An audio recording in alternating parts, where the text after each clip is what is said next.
Hello everyone, welcome to Contentment Guide Astrology. So today's video is about what is on everyone's lips at the moment, the fact that Neptune is about to change signs into Aries. So everyone's talking about this because Neptune is a slow moving planet. It takes around about 14-15 years to change signs. So this is a long period that we're entering where we're going to see new energies and change in a new part of our lives. Welcome to my channel. Please like if you enjoy this content. Please share with others who might find this helpful. And yes, please comment. I love to hear about what is happening for you in terms of the astrology of the moment. So I first want to relate all of the astrology back to frequency, because Neptune is one of those archetypes that's actually challenging to talk about. And it is because of the fact that as far as the universe is concerned, our perception of what we can see with the naked eye, or these days with our telescopes, the further things are, the more they actually relate to our subconscious minds. So therefore, during history, when our ancestors were looking at the planets up to Saturn, those things all related to the conscious mind, and Saturn was that barrier between conscious and unconscious. And so as humans evolve, as the earth evolves, as we all evolve on this planet, we are able to tap into deeper parts of our own unconscious in a more conscious way. So as we evolve as humans, there's a sense of deeper and deeper parts being revealed to us. And in the future, as we evolve even further, those things that used to be unconscious will now become conscious in our lives.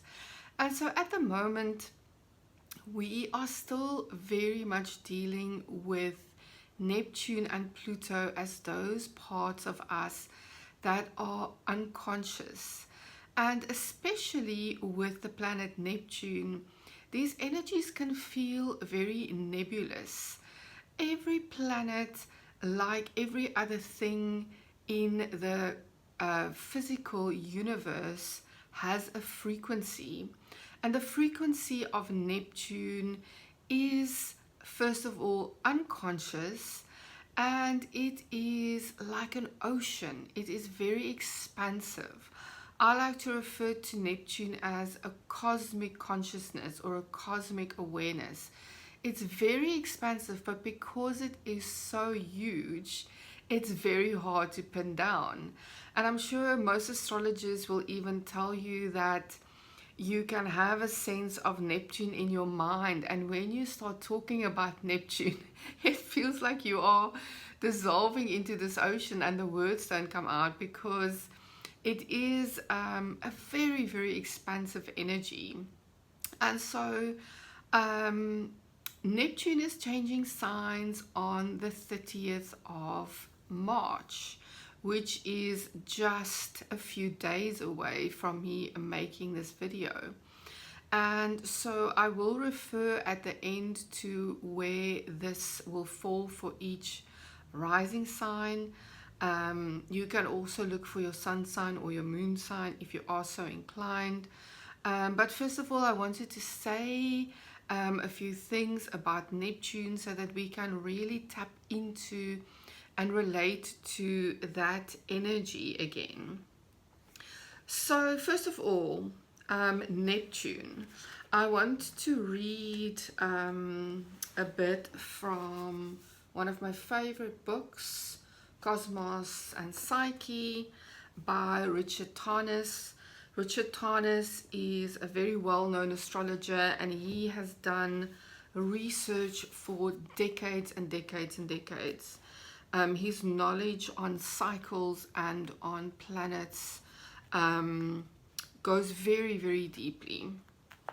So first of all, as the planets were discovered, we go more and more into the unconscious parts of ourselves. So Neptune, being second furthest away apart from Pluto, was discovered in 1846. So when these planets are discovered, it also relates to those new parts of humans that humans can now relate to in our evolution at the time. And then Pluto is even further into the subconscious mind, and Pluto was only discovered in 1930. So this is according to Cosmos and Psyche by Richard Tarnas.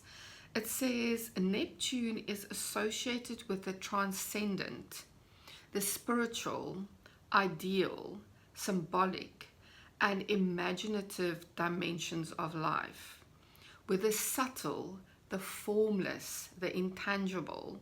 And this is something that is so important to recognize with Neptune, is that it really has a formlessness and an intangibility that really can't be grasped very well.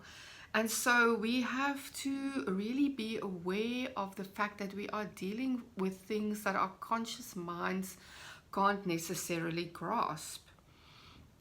It is associated with the invisible, the unitive, timeless, immaterial, and infinite, with all that which transcends the limited, literal, temporal, and material world of concretely empirical reflections, symbols, and metaphors.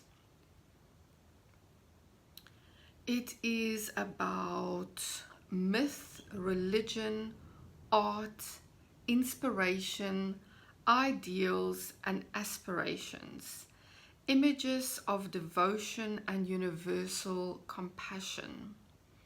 It is associated with the impulse to surrender separative existence and egoic control, to dissolve boundaries and structures in favor of underlying unities and undifferentiated wholes, merging that which was separate into healing and wholeness. So this is why I like to use the words cosmic awareness, because it really is that spiritual principle of unity. It can be about feeling lost in terms of the vastness of life, or it can be about waking up to unity and oneness consciousness. So it is about dissolution of ego boundaries and reality structures, states of psychological fusion, and intimations of intrauterine existence, melted ecstasy, mystical union, primary narcissism, with tendencies towards illusion and delusion, deception and self-deception, escapism, intoxication, psychosis, perceptual and cognitive distortions, inflation and confusion, projection, fantasy, with the bedazzlement of consciousness, whether by God's archetype, beliefs, dreams, ideals, or ideologies, with enchantment in both positive and negative senses. So you can really get a feeling here for Neptune in terms of that expansiveness can also bring us into the more unaware parts of ourselves, where we are dealing with deception, escapism, intoxication, wanting to not deal with reality, with cognitive distortions and confusion, with unhealthy fantasies. So I feel that this is such an important time to really work on our own awareness. This is a time now of where Neptune is changing signs, where we can gain more awareness because it's moving into a new part of our lives. And it's very important to have practices to really hone your awareness, whether it's a physical practice like yoga or walking meditation or a sitting meditation, or whatever form of meditation you practice, but honing your awareness and really honing your skills of awareness between the conscious and unconscious as much as is possible for each individual is very important at this time, because Neptune governs all non-ordinary states of consciousness, as well as the stream of consciousness and the oceanic depths of the unconscious. Characteristic metaphors for its domain include the infinite sea of the imagination, the ocean of divine consciousness, and the archetypal wellspring of life.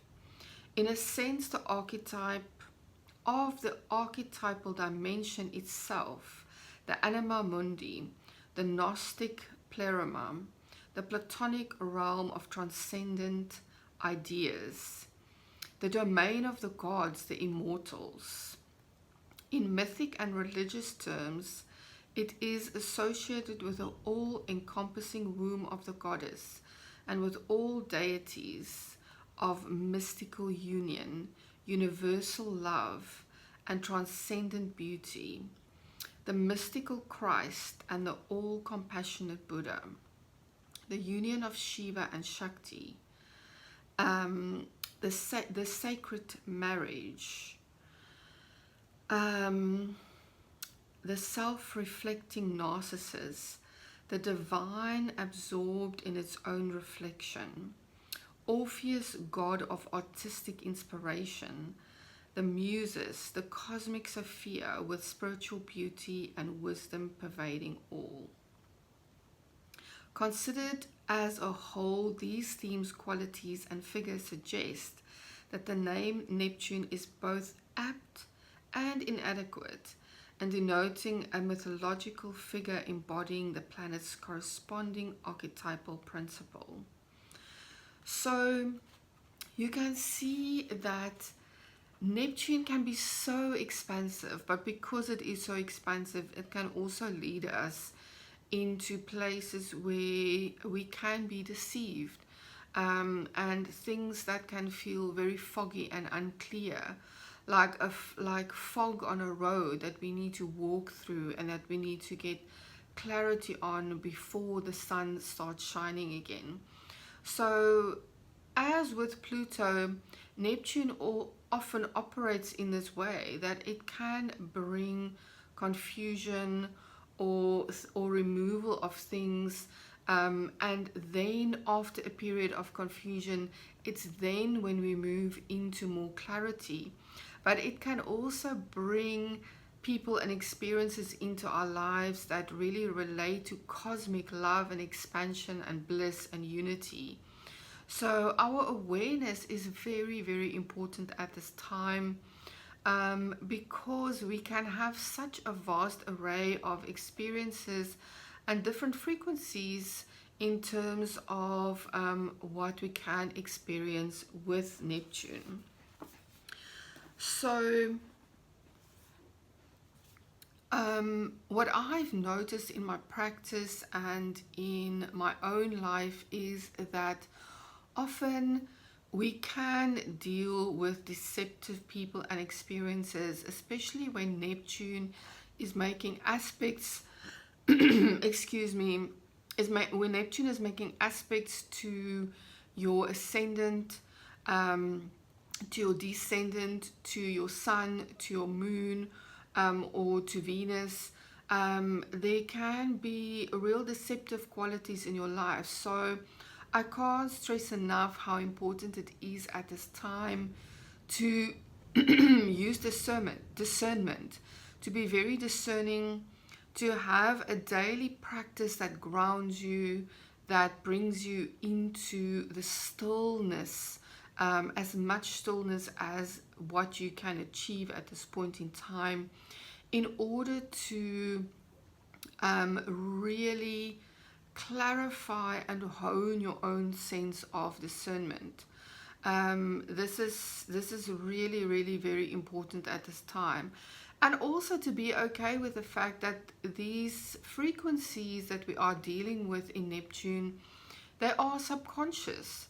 So even if we are still and discerning, we might still meet these more deceptive, delusional, or unclear aspects in experiences and people around us.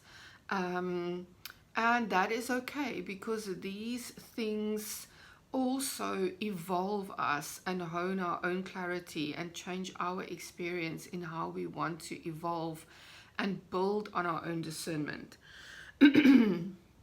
So I also quickly want to briefly just say that Neptune moving from Pisces to Aries is quite a change in frequency, because I work with ancient astrology, so I still use Jupiter as the ruler of Pisces, but I do very well recognize that the archetype of Neptune, which is the modern ruler of Pisces, really relates very well to Piscean energies, because Pisces is that oceanic, watery place. And so when Neptune is moving from Pisces into Aries, it is now moving into a fire sign. So there's going to be experiences that are a lot more fast moving. The pace will change, and we are going to be called to be discerning also in a faster way, because Aries is a very fast sign where things can happen very quickly. So Aries is about fire, it's about individuality, it's about new beginnings, fresh starts. Aries is about rising to challenges, becoming the warrior in your own life, really tapping into your own individuality. Because Aries is ruled by Mars, it can also be about meeting conflicts and even meeting a sense of crisis in your life that then needs to be resolved. So you can see that Aries energies are quite opposite to that expansive oceanic vastness that we can experience with Neptune. So this is going to be a very interesting transit. We'll only experience this once in our lifetimes, because Neptune takes over 160 years to go around the zodiac.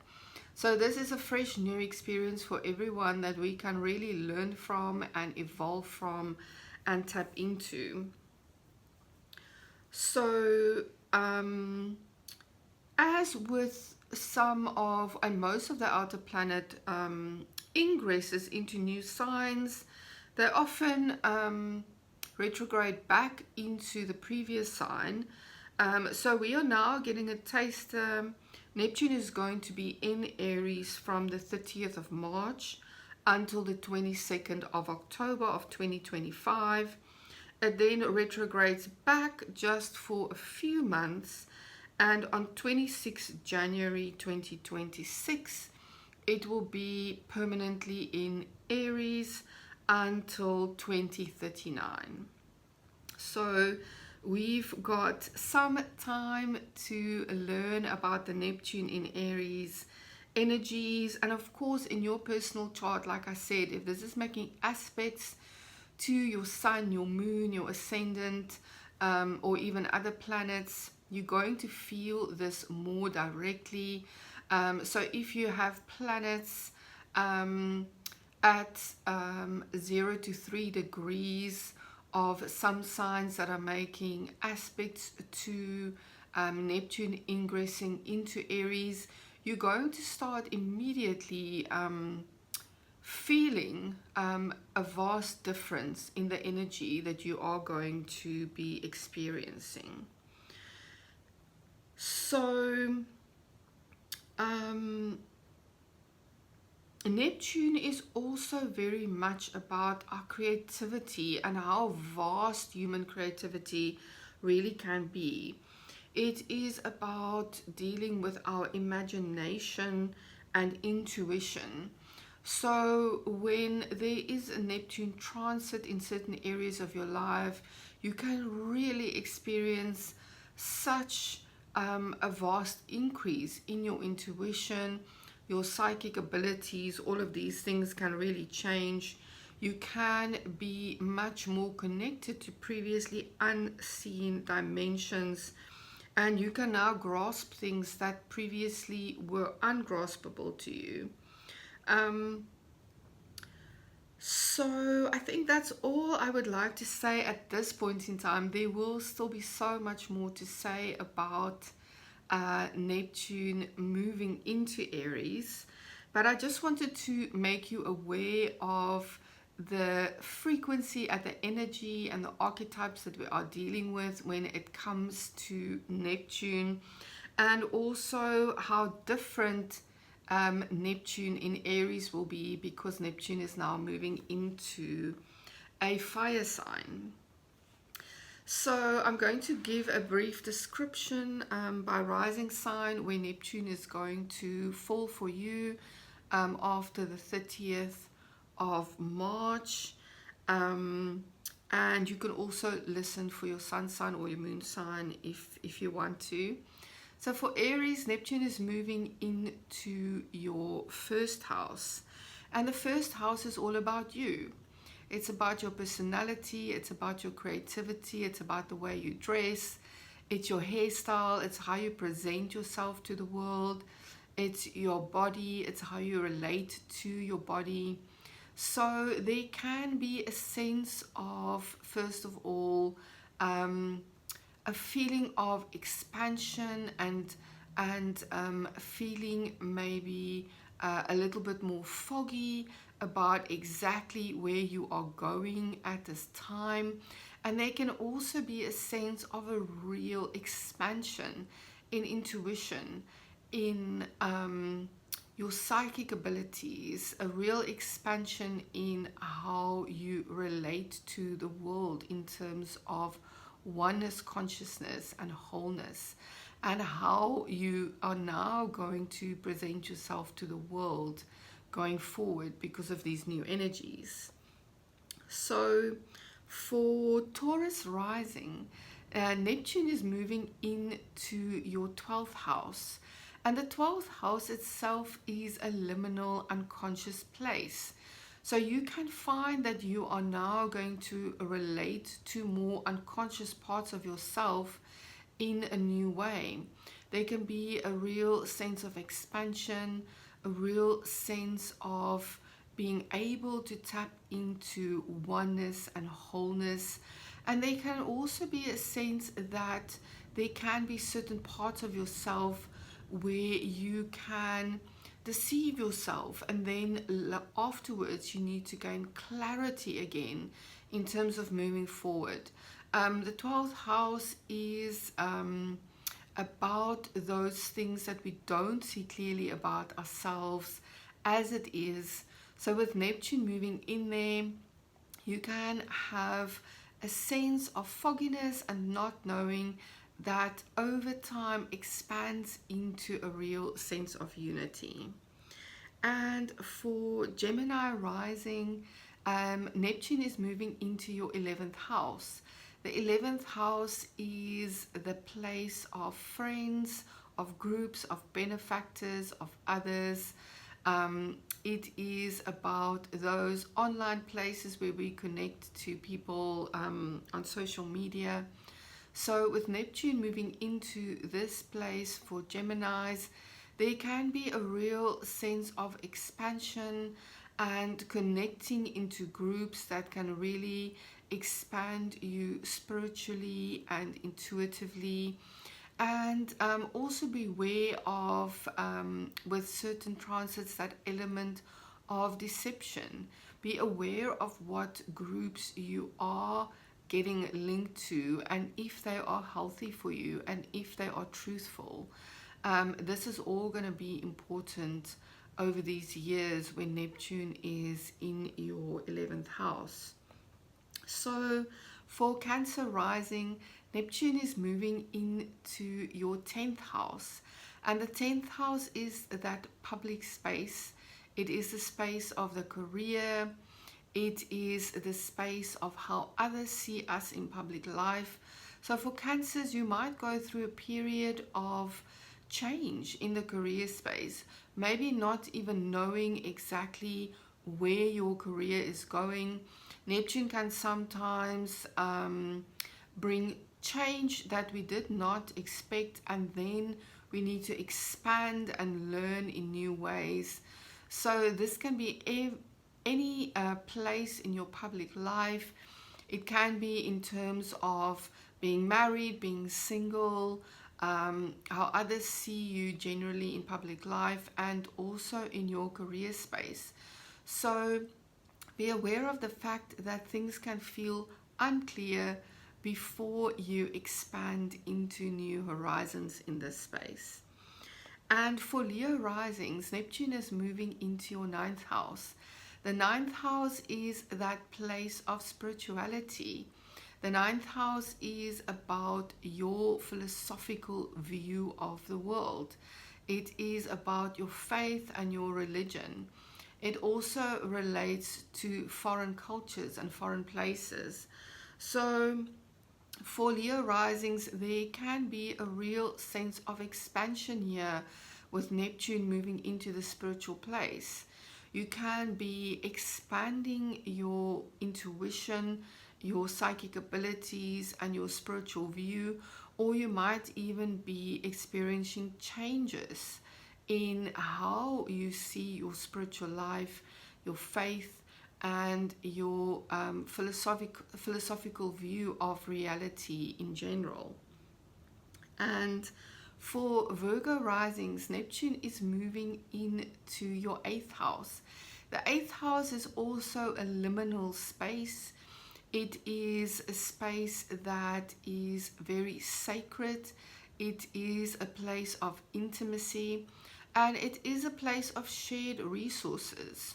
So for Virgo risings, there can be a new experience here in terms of how you are now in a more unity conscious way sharing yourself with others. You can experience greater intimacy. You can experience also maybe fogginess and unclarity in the beginning of how you are dealing with shared resources and intimacy issues with others. But this can be a really expansive place. The 8th house is very sacred and spiritual. This is a place of real awakenings as well, where you can really meet people that can come and change your life also in spiritual ways. And then for Libra risings, Neptune is moving into your 7th house. So the 7th house is the place of other. The 7th house is about your partner, your romantic partner, your close friendships. It can also be related to clients. So for Libra rising, there can be spaces of unclarity and even deception for you in terms of relationships. Try and stay aware, bring as much awareness to relationships, and subtle changes that you might feel in some relationships, to become aware of those elements of deception. But in a beautiful way, Libra, it can also bring a real sense of expansion and a real sense of oneness in how you deal with your close relationships. And this can be a really beautiful experience. And then for Scorpio rising, Neptune is moving into your 6th house. So the sixth house is your place of work. It is your daily habits. It is your daily schedule. The sixth house in ancient astrology is also the house of enemies. And often how Neptune transits in the sixth house can play out is some elements of deception and unclarity and just vagueness in the workplace, and with colleagues and maybe even with bosses. So be aware that these elements are there, and try and move into the higher frequencies of Neptune, which is that sense of oneness and connectedness. But be aware with Neptune that the unclarity often comes before the clarity arrives. And just try and stay as aware as possible. So for Sagittarius, Neptune is moving into your fifth house. And the fifth house is a place of joy. It is a place of creativity. It's a place of romance. So Neptune can be extremely expansive in the fifth house in terms of creative abilities. You can suddenly find yourself in a space where you want to paint and draw and sculpt and sing and do all sorts of things that you didn't do before, because you are now tapped into Neptune's vast ocean of creativity. And of course, this vastness can also bring a sense of unclarity. Where do I place my energy? So go with the flow, go with the expansion before you try and make choices or narrow things down. This is a very expansive energy. It can bring such joy and creativity, joy in expanding your hobbies that you might enjoy and things that you do that bring you joy and creativity into your life, and also in your romantic life. Because this is a romantic place, also just be aware of those elements of deception that can arise with Neptune, but otherwise enjoy this creative expansion. And then for Capricorn rising, Neptune is moving into your fourth house. The fourth house is that place of your home. It's your roots, it's your ancestry, it's your genetics. Neptune can bring a sense here of expansion and becoming aware of previous family dynamics that may have been very unclear, and a real sense of healing and expansion and tapping into that oneness of the family unit, even into the ancestry, and really understanding yourself better in terms of the expansion you feel in your connectedness with your family unit. This can also be a change in your physical home, you wanting to make changes in your home or even move home, because you want to feel a greater sense of expansion in connectedness in the place where you actually live.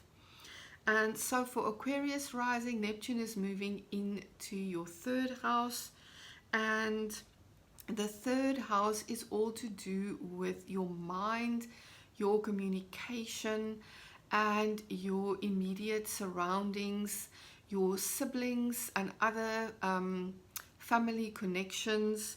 So for Aquarius, there can be a real sense of expansion here in terms of unity consciousness in relating to your siblings and your other family members. This can be a real expansion of your mind and your thought patterns as well. Also just be aware of that aspect of unclarity, because with Neptune moving through the third house, you can suddenly have a sense of what used to work and the way you used to learn and used to think about things and even communicate about things is not working anymore, and you're going to move into a more expansive way of working with the mind and working with your communication. And then for Pisces rising, Neptune is moving into your second house. The second house is about your resources, it's about your skills. And so for Pisces, you can have a sense of unclarity in the beginning, or even certain skill sets that you used to use that are not relevant anymore, that can influence your resources. But Neptune is going to bring such an expansion over time in this house of resources for you. You might find that you now are capable to learn so many new skills, to really be expansive, and to also bring this expansion into your physical resources like money. So this was a brief intro into Aries, Neptune moving into Aries. I hope you found this helpful. And we're still going to be dealing with Neptune in Aries for many years to come. So there will be much more to say about this in the future. Please like, please share, please subscribe. It helps my channel to grow, it helps my business, and I also love hearing your comments if you find this helpful and what your experience is like at the moment.